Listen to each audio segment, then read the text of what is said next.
Hello. अभी last period जो हमने किया था ना, इसके लास्ट लेक्चर जो हम लोग कर रहे थे, उसमें हम लोगों ने इलेक्ट्रिक फील्ड जो निकाला था वो स्फीयर के चलते निकाला था, कंडक्टिंग स्फीयर के चलते। तो कुछ प्रॉब्लम के चलते उसमें पूरा नहीं आ पाया था वो, तो उसको मैं पहले कंटिन्यू कर देता हूँ। ये तीनों एक्सप्रेशन हमने निकाल लिए थे। ए क्या था? इनसाइड। बी क्या था? Eight the surface. और सी क्या था? Outside the sphere. ठीक है, कंडक्टिंग स्फीयर था। तो इसके चलते एक ग्राफ बनता है, उस ग्राफ को फटाफट देख लेते हैं। वो ग्राफ किसके बीच होता है? इलेक्ट्रिक फील्ड के बीच और आर के बीच। ठीक है, डिस्टेंस। तो y एक्सिस पे हम लोगों ने क्या ले लिया? अपना इलेक्ट्रिक फील्ड ले लिया। और यहाँ पे क्या होता है? हम लोगों का r वैल्यूज होती है। तो आप लोगों ने देखा था उसमें क्या ऑब्जर्व किया था कि इनसाइड तो इलेक्ट्रिक फील्ड 0 है, और एट द सरफेस कौन सी पोजीशन है? जहाँ पे स्मॉल r किसके इक्वल है? Capital R। ये सरफेस वाली कहानी थी, यानी यहाँ पे क्या कौन सी कहानी थी? सरफेस वाली। यहाँ पे 0 है, यानी E इनसाइड कितना है? 0, या पहला रीजन मान लो इलेक्ट्रिक फील्ड का। तो इसमें तो पूरा 0 वैल्यू है। ये वैल्यू कौन सी थी? ये वाली वैल्यू ये है, एट द सरफेस पे। और जैसे जैसे सरफेस से दूर हो जाते गए वहाँ पे इलेक्ट्रिक फील्ड की वैल्यू देखो, R और E एक दूसरे के इनवर्सली प्रोपोर्शनल है ना, तो जैसे जैसे R बढ़ता जाएगा इलेक्ट्रिक फील्ड की वैल्यू घटती जाएगी। तो इस तरीके से वैल्यू क्या हो जाती जाती है? घटती जाती है। तो बिल्कुल आपको अच्छे से क्लियर समझ आ रहा होगा कि ये क्या है? At the surface. ये सेकंड रीजन है, E एट पॉइंट B। और ये कौन सा रीजन है? E at point C। यानी inside the sphere electric field 0, at the surface इतना मैक्सिमम है, और फिर घटते घटते घटते घटते इसकी घटेगी, क्योंकि इलेक्ट्रिक फील्ड R के इनवर्सली प्रोपोर्शनल है।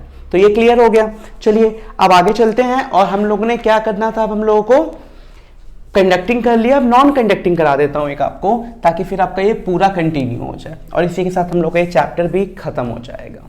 ठीक है, तो चलिए पढ़ते हैं। और ये कंडक्टिंग की जगह क्या लिख देते हैं हम लोग? Non conducting. ठीक है, तो नॉन कंडक्टिंग करते हैं और इसको समझते हैं कि भाई नॉन कंडक्टिंग में क्या कहानी आने वाली है। तो electric field due to non conducting. ठीक है, सॉलिड लिया है हमने इस बार। नॉन कंडक्टिंग क्या लिया है? सॉलिड लिया हुआ है, ध्यान रखेंगे। ठीक है इस चीज का। तो अब देखिए, मैंने बताया था आपको पहले ही कि अगर मैं नॉन कंडक्टिंग की बात करूं तो नॉन कंडक्टिंग भाई इंसुलेटर की तरह है। इसमें तो जहां चार्ज दोगे वहीं का वहीं रह जाएगा, इसमें चार्ज सरफेस पे नहीं आएगा। तो इसमें कौन सी डेंसिटी लेंगे? वॉल्यूम। ठीक है, वॉल्यूम चार्ज डेंसिटी जो हम ले रहे थे ना, रो, उसको लेने वाले हैं। तो इसमें अगर मैंने इसको चार्ज दिया पॉजिटिव, तो ये पॉजिटिव चार्ज अंदर ही रह जाएगा। ठीक है, इसमें कुछ भी नहीं है कि ये चार्ज सरफेस पे आया, ऐसा कुछ नहीं है। ठीक है, तो ये चार्ज अंदर रह जाएगा। अब हम लोगों को 3 जगह पे इस कहानी को पूरा निकालना है। तो कहाँ कहाँ निकालना है? चलिए देखते हैं। तो ये मैं सेंटर मान लेता हूँ, उसी जैसे लास्ट किया था ना, उसी कंसेप्ट की तरह सेम टू सेम करेंगे। इस पॉइंट को नाम दे देता हूँ, कोई पॉइंट ए है, ये सरफेस पे पॉइंट बी है, और ये कोई पॉइंट मेरा सी है, और ये मेरा क्या है? ओरिजिन। सेंटर मतलब अब मुझे निकालना है ए पे इनसाइड और आउटसाइड और एट द सरफेस। यहाँ पे हम लोग को निकालना है इसकी वैल्यूज। तो कैसे वैल्यूज फाइंड आउट करने वाले हैं? तो गॉस थ्योरम लगाना पड़ेगा। चलिए लगाते हैं। तो पहला पॉइंट ले लेते हैं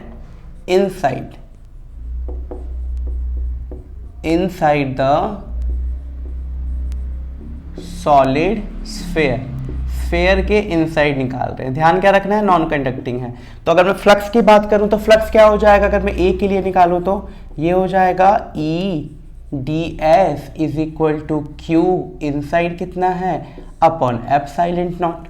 ठीक है, यहां तो चार्ज 0 नहीं है भाई, चार्ज है, बिल्कुल है चार्ज यहाँ पे, तो यहां तो चार्ज निकालना पड़ेगा। चलिए, अब हम लोगों को पता था ना कि वॉल्यूमेट्रिक चार्ज डेंसिटी क्या होती है? Rho is equal to Q upon volume. यही होता है, क्यू अपॉन वॉल्यूम। ये तो हम लोगों को पता ही है।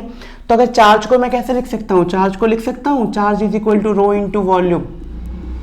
रो इंटू वॉल्यूम, बिल्कुल। अब ये छोटे से चार्ज जो इनसाइड चार्ज है, इसको मैं स्मॉल क्यों ले लेता हूं?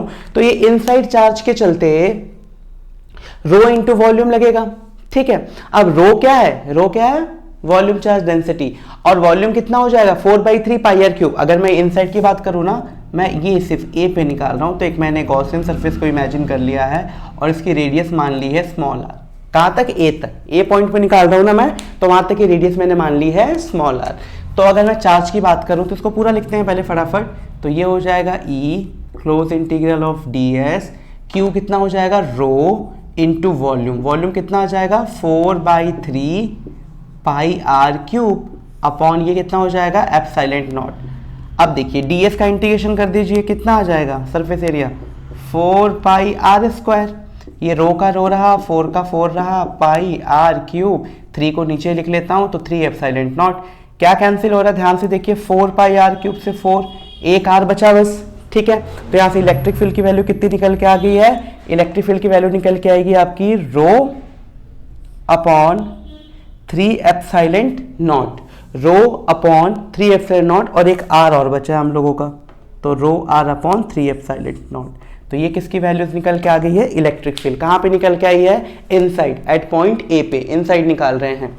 इसको अगर मैं चार्ज के टर्म में लिखना चाहूँ तो कैसे लिख सकता हूँ, हाँ जी लिख सकते हैं बिल्कुल, चलिए देखते हैं। अगर इसको टोटल चार्ज के टर्म में लिखना हो तो वही कहानी, ई का ई हो जाएगा, हम लोग को पता है ना रो इज इक्वल टू क्या होता है, क्यू अपॉन वी, तो क्यू टोटल चार्ज हो गया, जो टोटल चार्ज है, और इसका वॉल्यूम कितना हो जाएगा 4/3 pi r cube. R capital r क्या है, इस पूरे का रेडियस, यहां तक जो डिस्टेंस है, ठीक है। तो ये पूरा जो स्फीयर है उस पूरे का वॉल्यूम निकाल रहे हैं, क्योंकि हम टोटल चार्ज क्यू को कंसीडर कर रहे हैं ना, तो जो वॉल्यूम भी निकाल रहे हैं वो पूरे स्फीयर का वॉल्यूम निकाल रहे हैं। तो 4/3 पाई आर क्यूब हो जाएगा, तो हमने रो की जगह क्या रख दिया, क्यू अपॉन वी। अब क्या रहा देखिए, आर का आर रहा, और यहाँ पे 3 एप्सिलॉन नॉट का 3 एप्सिलॉन नॉट रहा, तो 3 से 3 कैंसिल हो गया, तो जो E की वैल्यू निकल के आ रही है वो कितनी आ गई, वो E की वैल्यू निकल के आ गई आपकी Q into r, total charge upon small radius है ये R। ध्यान रखिए तो कैपिटल R क्या है, पूरे वॉल्यूम, पूरा वॉल्यूम जब निकाला है ना कैपिटल R, तो पूरा रेडियस है वो पूरे स्फीयर का, और स्मॉल r क्या है, जो हमने गॉसियन सरफेस माना था वहां तक की डिस्टेंस, ठीक है। तो ये कितना आ जाएगा 4 पाई, ठीक है, 4 pi epsilon naught into r cube. तो ये किसकी वैल्यू निकल के आ गई है, इलेक्ट्रिक फील्ड की इन टर्म्स ऑफ चार्ज। तो इस चीज को हमें समझ के रखना है कि इनसाइड इलेक्ट्रिक फील्ड कितना आ गया है, Q into r upon 4 pi epsilon naught r cube. बिल्कुल, इससे क्या पता लग रहा है, ध्यान से देखिए, तो 1/4 पाई एप्सिलॉन नॉट कांस्टेंट है, r कांस्टेंट स्फीयर है, तो उसका कैपिटल रेडियस तो कांस्टेंट होगा ना, जो भी आप स्फीयर लेंगे उसका रेडियस तो कांस्टेंट है, तो इसमें वेरिएबल क्या है, ये डिस्टेंस r, यानी जो इलेक्ट्रिक फील्ड है वो किसके प्रोपोर्शनल है, r के। इस चीज को एकदम दिमाग में पकड़ के चलना है कि r के प्रोपोर्शनल लीनियर रिलेशनशिप देती है, जैसे जैसे r बढ़ेगा वैसे वैसे e भी बढ़ेगा। उसमें इनवर्सली प्रोपोर्शनल आया था लास्ट में जाके, और इसमें डायरेक्टली प्रोपोर्शनल डिस्टेंस क्या आ रहा है। तो एक चीज तो ये समझ के रखनी है, तो आई होप ये समझ आ गया होगा आपको अच्छे से, ठीक है। अब चलते हैं इसके नेक्स्ट पार्ट पे, जिसमें हम लोग इसके अंदर के पॉइंट्स को कंसीडर करने वाले हैं। तो ये इनसाइड वाला केस था, ठीक है, इनसाइड द सॉलिड स्फीयर, ठीक है, ओके। अब दूसरे केस को चलते हैं। तो जो दूसरा केस आ रहा है हम लोगों का, इसको ऐसे लिखे रहने देता हूं अभी, ठीक है। तो जो दूसरा केस है हम लोगों का वो कौन सा है, दूसरा केस कहां पे होता है, at the surface, eight the surface. तो एट द सरफेस की बात कर लेते हैं भाई सब। तो एट द सरफेस में क्या होने वाला है, जो पॉइंट बी होने वाला है हम लोगों का, या पॉइंट सी की पहले बात करते हैं। एट द सरफेस पे हमने क्या लिया, बी। तो एट द सरफेस वाले पॉइंट की बात करते हैं कि एट द सरफेस पे क्या होने वाला है, तो सिंपल है, वहां पे क्या हो जाएगा, E close integration of ds is equal to Q upon epsilon naught.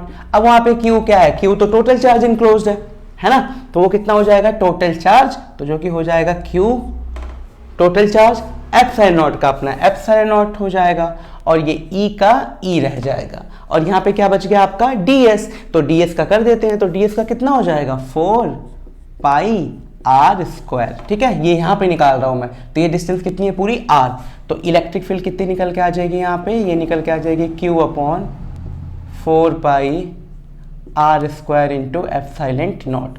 तो ये वैल्यूज कहाँ पे निकल के आ गई हम लोगों की, एट द सरफेस, ठीक है। सिमिलर तीसरा पॉइंट कहाँ पे निकलने वाला है, at point C, at point C, जिसको क्या बोलते हैं, आउटसाइड द सरफेस, ठीक है। तो उसमें कुछ नहीं करना, बस कैपिटल आर को स्मॉल आर से रिप्लेस कर दो, है ना। इसकी डिस्टेंस में ले लेता हूँ, यहाँ से लेके यहाँ तक की डिस्टेंस को अगेन मैं स्मॉल आर मान रहा हूँ। तो अगर स्मॉल आर मान लेता हूँ उनकी डिस्टेंस, तो कैपिटल आर को आर से रिप्लेस कर दो, तो वैल्यूज कितनी आ जाएगी, ये वैल्यू निकल के आ जाएगी E is equal to q, same to same यही लिख दीजिए, 4 पाई कैपिटल आर की जगह small r square upon epsilon naught. तो ये वैल्यूज हम लोगों के निकल के आ जाती है, ठीक है, तो यहां पे देखो ई आर के इनवर्सली प्रोपोर्शनल आ रहा है ना, ठीक है, और इन साइड में क्या आ रहा था, डायरेक्टली प्रोपोर्शनल आ रहा है, और यहां पे क्या है, इसकी value at r is equal to पे कांस्टेंट है। ठीक है, तो इसका एक ग्राफ बना लेते फटाफट। तीनों पॉइंट समझ आ गया आपको, ये और वो फर्स्ट पॉइंट था हम लोगों का। तो इन सब चीजों को रख के अगर मैं ग्राफ बनाऊं एक, इसके लिए भी जैसे कि हमने अभी कंडक्टिंग के केस में बनाया था, तो नॉन कंडक्टिंग के केस में बना लेते हैं ग्राफ फटाफट। तो ये ग्राफ किसके बीच होने वाला है, वही same to same electric field और डिस्टेंस के बीच। ठीक है, तो ये हो जाएगा हम लोग का इलेक्ट्रिक फील्ड और ये हो जाएगा हम लोग का डिस्टेंस आर। अब बताइए इनसाइड जीरो क्या, जैसे उसमें जीरो कर दिया था, नहीं, इसमें इनसाइड बन रहा है, कितना बन रहा है, is equal to q r upon 4 pi epsilon naught r cube, यानी ई आर के प्रोपोर्शनल लीनियर स्ट्रक्चर दे रहा है ये। तो यहां से ग्राफ क्या बनेगा, एकदम लीनियर। क्यों, क्योंकि E is directly proportional to R, तो इसके लिए ये लीनियर स्ट्रक्चर बन गया है। एट द सरफेस पे वैल्यू क्या हो गई है, कांस्टेंट हो गई है, बिल्कुल सही। यहां पे क्या है, R आ गया है ना, कैपिटल R, सरफेस की बात कर रहे हैं। ठीक है, उसके बाद से फिर वैसे ही घटता गया है वैल्यू, जैसे लास्ट में घटा था। तो ये ग्राफ फाइनली बन गया, E is inversely proportional to R square. तो ये पूरा ग्राफ हम लोग का तैयार हो जाता है नॉन कंडक्टिंग में। तो अगर मैं कंडक्टिंग की बात करूं तो सेम था ये पोर्शन, तो यहाँ पे जीरो था, और इसमें क्या हो जाएगा, लीनियर हो जाएगा। तो इस चीज को समझना है, और इसी के साथ जो हमारा ये इलेक्ट्रिक स्टैटिक बोल लो या फिर इलेक्ट्रिक चार्जेस इन फील्ड का जो पार्ट था वो फिनिश हो चुका है। अब हम लोगों को कैपेसिटेंस एंड पोटेंशियल को पढ़ना है। ये वाला पार्ट की सारी वीडियोस कंप्लीट हो चुकी हैं, तो आप इसको सीक्वेंस वाइज देखो, समझो और इसकी प्रैक्टिस करो। फिर मिलते हैं, उसमें हम लोग अगला जो हम लोग का चैप्टर है that is capacitance and potential, उसको करने वाले हैं। ठीक है, टिल ऑल द बेस्ट।